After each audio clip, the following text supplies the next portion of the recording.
O Senhor esteja convosco. Ele está no meio de nós. Proclamação do Evangelho de nosso Senhor Jesus Cristo segundo Mateus. Glória a vós, Senhor. O livro da origem de Jesus Cristo, filho de Davi, filho de Abraão. Abraão gerou Isaque, Isaque gerou Jacó, Jacó gerou Judá e seus irmãos. Judá gerou Farés e Zara, cuja mãe era Tamar. Farés gerou Esnom, Esnom gerou Arã, Arã gerou Aminadab, Aminadab gerou Nassã, Nassã gerou Salmão, Salmão gerou Boaz, cuja mãe era Raabe. Boaz gerou Obed, cuja mãe era Ruth. Obed gerou Jessé, Jessé gerou o rei Davi, Davi gerou Salomão, daquela que tinha sido a mulher de Urias. Salomão gerou Raboão, Raboão gerou Abiás, Abiás gerou Asa, Asa gerou Josafá, Josafá gerou Jorão, Jorão gerou Osias, Osias gerou Jotão, Jotão gerou Acás, Acás gerou Ezequias, Ezequias gerou Manassés, Manassés gerou Amon, Amon gerou Josias, Josias gerou Jaconias e seus irmãos no templo do exílio da Babilônia. Depois do exílio da Babilônia, Jaconias gerou Salatiel, Salatiel gerou Zarobabel, Zarobabel gerou Abiúde, Abiúde gerou Eliaquim, Eliaquim gerou Azor, Azor gerou Sadoc, Sadoc gerou Aquim, Aquim gerou Aliúde, Aliúde gerou Eliezer, Eliezer gerou Matã, Matã gerou Jacó, Jacó gerou José, esposo de Maria, do qual nasceu Jesus, que é chamado o Cristo. Assim as gerações de Abraão até Davi são 14. De Davi até o exílio da Babilônia, 14. Do exílio da Babilônia até Cristo, 14 gerações. Palavra da salvação. Glória a vós, Senhor.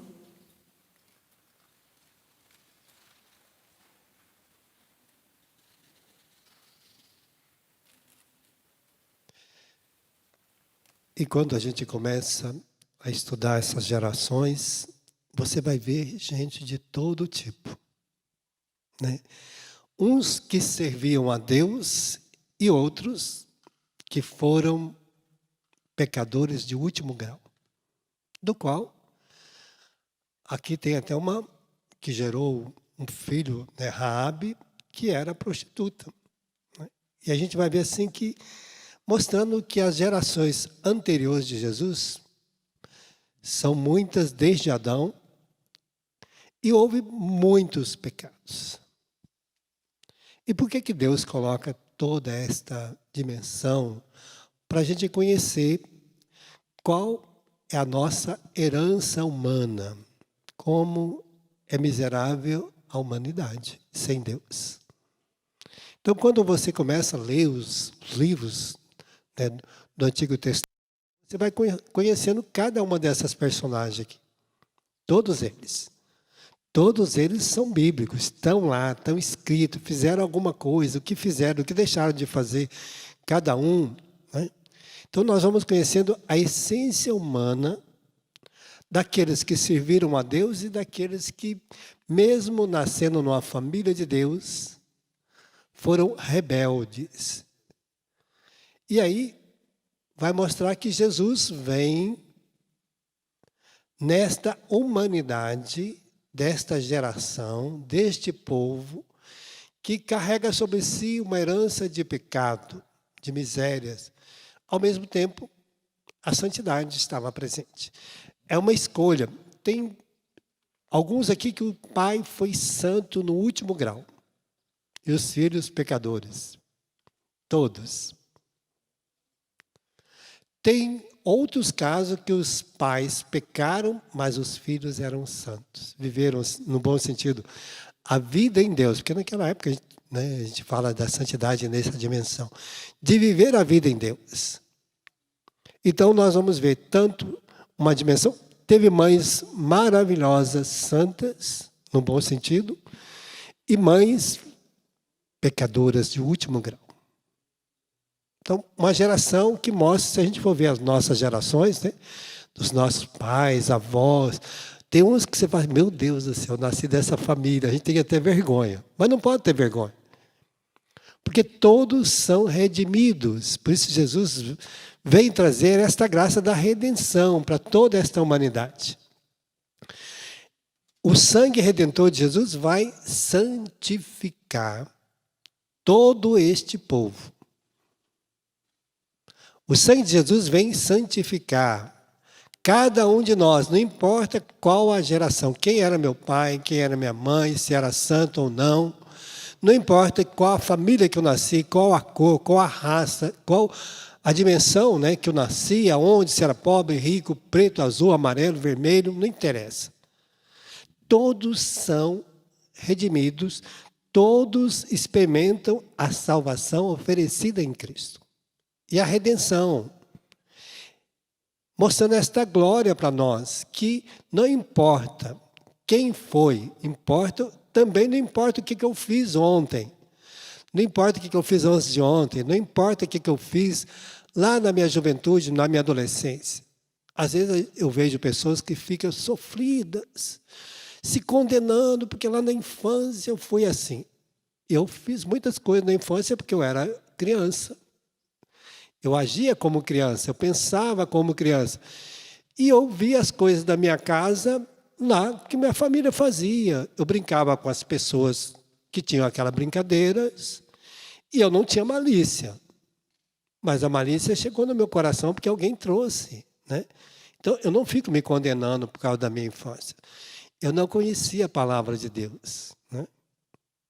Você também não. Então, a minha infância, até quando eu fui confessar, eu cheguei lá para confessar o padre, né, porque a gente fez catequese, mas ele perguntava, quais os seus pecados? Ah, desobedeci meu pai, desobedeci minha mãe, briguei, né?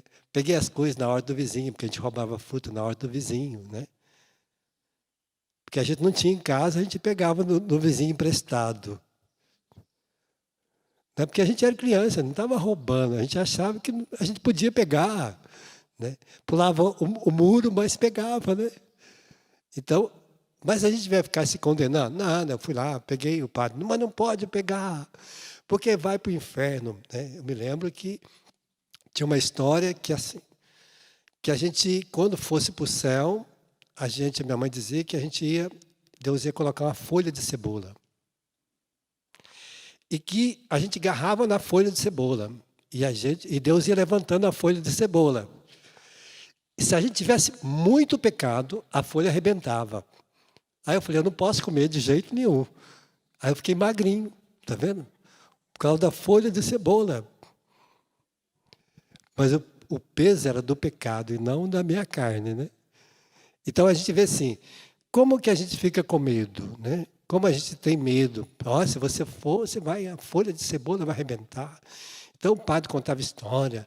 Olha, toda noite, quando você sair, cuidado. Minha mãe dizia assim, não pode sair muita noite, porque depois das 6 o demônio está solto. Aí eu saía assim, para brincar, a gente queria brincar na rua, né? A gente punha a cara para fora assim primeiro, olhava, ver se não tinha o demônio. Depois você saía para brincar, né? Mas é só para a gente não sair para a rua mesmo, né? Então, tudo a gente vai aprendendo. Adolescência, a gente aprendeu tantas coisas. Por quê? Porque as pessoas foram nos passando de forma que a gente foi tornando, às vezes, rebelde, indolente, a gente aprende a brigar, às vezes ficar rebelde com o pai, com a mãe. Mas é a minha adolescência. Quem não foi rebelde na adolescência? A gente acha que já olha no espelho e acha que já é grande, não é? A gente acha que já está pronto. As meninas acham que já é moça, que já pode fazer tudo. Os rapazes acham que não precisa mais obedecer o pai e a mãe, que já sabe todas as coisas, porque foi na escola, já sabe ler, escrever. Então, a gente vai sendo alimentado por uma geração, né, que está solta. O mundo tem gerações e gerações de pessoas que conheceram a Deus e outros não. E os que não conheceram vão espalhar o mal. E os que conheceram vão espalhar o bem.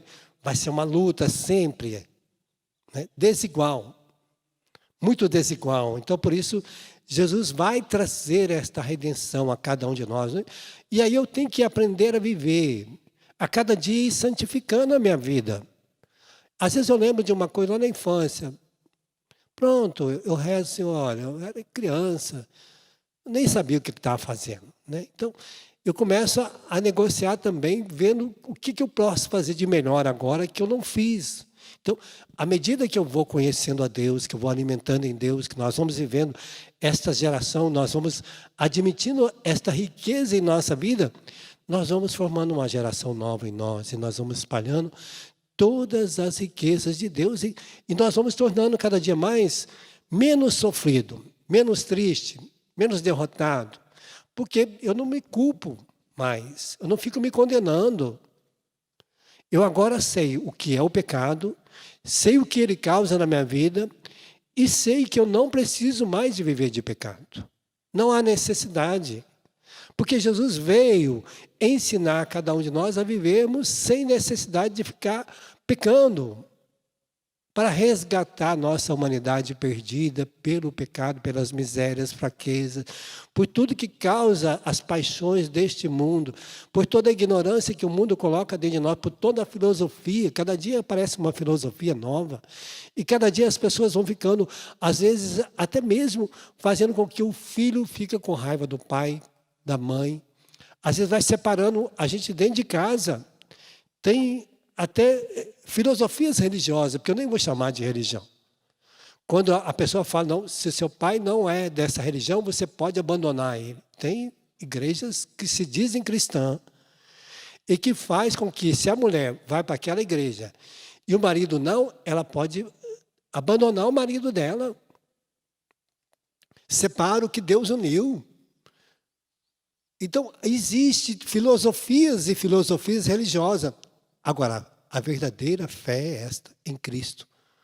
Não essas que estão aí, porque você, cuidado, e porque o homem é mais poderoso do que Deus. Eu não acredito em nenhum homem mais poderoso do que Deus. Eu acredito que Deus tem o poder sobre todas as coisas, e eu creio nele. Às vezes as pessoas inflamam o coração de força, porque acreditam que o mal tem mais poder do que Deus. Porque fizeram isso para mim, porque a pessoa está com inveja de mim, porque a pessoa olhou com o olho gordo para mim, com mal olhado. Gente, o que eu tenho com o olho dos outros? Aonde que o olho vai tirar alguma coisa da minha vida? Mas as pessoas acreditam. Aí fazem simpatias, né? Enche a casa de comigo ninguém pode, porque acha que flor vai espantar demônio. Não reza não para você ver. Não reza não, põe flor lá na porta, o demônio vai sentar em cima ainda. Né? Ele vai ligar para a flor, gente. Vai ligar. Você tomando banho de arruda, agora, nessa época, agora do passar de ano, então, põe a arruda atrás do aquele negócio fedendo. Acha que aquilo não vai espantar mal olhado, vai espantar demônio? Vai espantar olho gordo, inveja? Inveja é só para quem acredita. Então, nós não estamos nessa, nós vivemos em Deus. E quem está sob o olhar de Deus vive a bênção. Hoje, né, na adoração, hoje o Márcio falava das bênçãos e maldição. Quem vive no Senhor, vive a glória. Vive para sempre. Vive cercado de proteção, porque Deus envia seus anjos para nos defender, para nos proteger, porque o Senhor, quem confia nele, será salvo. Ponto final. Fecha teus olhos, vamos pedir essa graça, que a nossa confiança esteja na salvação oferecida por Cristo e cada um de nós, vivendo já, sabendo que as nossas gerações foram lavadas no sangue de Jesus. Que os nossos pais, avós, bisavós, todos que foram batizados, foram redimidos no sangue de Jesus. Que não existe mais maldição neles, porque foram lavados. Essa geração que passou, que Jesus mostra que Ele trouxe a redenção para cada um deles. Porque quando Jesus ressuscitou, eles ressuscitaram também com Jesus, foram para o céu. Que assim nós também possamos já viver esse Natal como esse tempo novo em que nós nascemos em Cristo para viver a glória dEle. Creio que Natal é muito mais uma festa para nós nascermos em Cristo. Para que nós celebramos o nascimento dEle em nós. E que nós vivemos a cada dia o Natal do Senhor em nossa vida. Nascer em Cristo é ser salvo por Ele a cada dia.